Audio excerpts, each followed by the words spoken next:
टोंक के देवली उनियारा से निर्दलीय चुनाव लड़ने वाले नरेश मीणा एक बार फिर से जेल पहुंच गए हैं।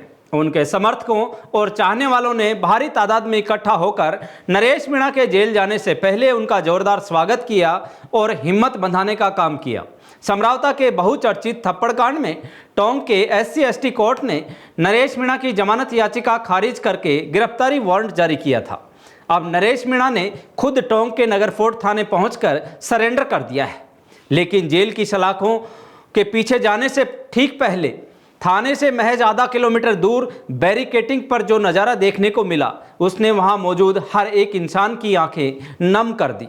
जब पुलिस प्रशासन ने पूरे इलाके में भारी नाकेबंदी कर रखी थी, टोंक, उनियारा और देवली में धारा 163 BNS लागू थी, तब हजारों समर्थकों के जन सैलाब के बीच खड़े होकर नरेश मीणा ने एक ऐसी भावुक अपील की जिसे सुनकर उनके समर्थक और साथी नेता अपने आंसू नहीं रोक पाए। नरेश मीणा ने भरे गले से हाथ जोड़कर अपने समर्थकों से कहा, मेरे भाइयों, कानून का सम्मान करना हमारा फर्ज है। मैं जेल जा रहा हूं, लेकिन आप सभी को शांति बनाए रखनी है। कोई ऐसा कदम मत उठाना जिससे हमारे आंदोलन पर दाग लगे। कानून की लड़ाई हम मजबूती से लड़ेंगे, बस आपका यह प्यार और आशीर्वाद बना रहे। ये सुनते ही वहां मौजूद उनके समर्थकों का सब्र का बांध टूट गया और कई लोग बिलख बिलख कर रोने लगे। आखिर हाईकोर्ट से मिली जमानत अचानक टोंक कोर्ट ने रद्द क्यों कर दी? झालावाड़ में स्कूल की छत गिरने वाले प्रदर्शन का इस सरेंडर से क्या कनेक्शन है और कैसे एक सरेंडर मार्च ने टोंक में शक्ति प्रदर्शन का रूप ले लिया?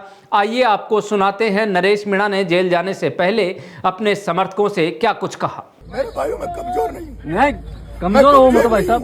मैं 8 महीने जेल रहा, तब भी मैंने एक रुपया नहीं कहा था मुझे छुड़ाना। मैं अब आपसे एक ही अपील करूंगा, कृपा करके इस बार हमें जो भी मदद लेनी न्यायालय से लेनी है। मैं चाहता हूँ कोई धरना प्रदर्शन ना हो, कोई ज्ञापन ना हो, कोई धरना प्रदर्शन नहीं हो।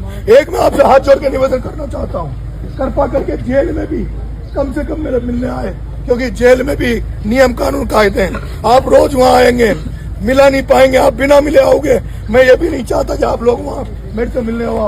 आज जो आप विदाई देने आए हो, जेल भेजने आए हो, आपके बेटे का आपने विश्वास बढ़ा दिया। मेरे पास 2 रास्ते थे, अंदर तो आऊंगा मैं तो। मेरे पास 2 रास्ते थे।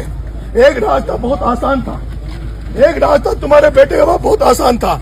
भजन लाल से मीटिंग हुई, भजन लाल ने सबसे पहले मेरे बाप से कहा था, तेरे बेटे को उनका टिकट दे देते हैं, बीजेपी से लड़ा देते हैं। मैंने कहा, मैं हार्दिक पटेल नहीं हूँ, मैं वो लोग नहीं हूँ जो जेलों में डर के हमारे पहुंच गए।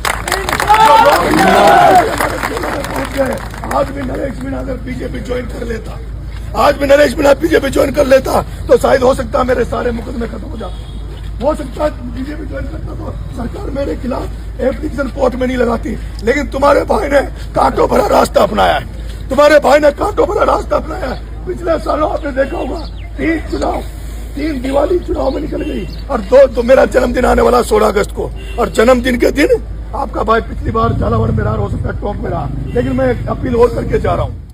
नरेश मीणा के सरेंडर के बाद अब उन्हें पुलिस ने टोंक कोर्ट में पेश किया। भले ही पुलिस और प्रशासन ने कानून के शिकंजे में उन्हें दोबारा से जेल भेज दिया हो, लेकिन जिस तरह से आज टोंक की सड़कों पर समर्थकों का हुजूम उमड़ा और लोग रो पड़े, उसने ये साबित कर दिया है कि टोंक देवली उनियारा के अंचल में नरेश मीणा का सियासी प्रभाव कितना गहरा है।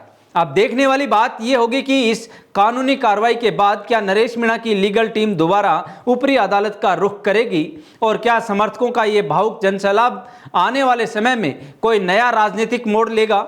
आपकी इस पर क्या राय है, कमेंट करके जरूर बताइए और देखते रहिए जागो इंडिया जागो न्यूज चैनल। धन्यवाद।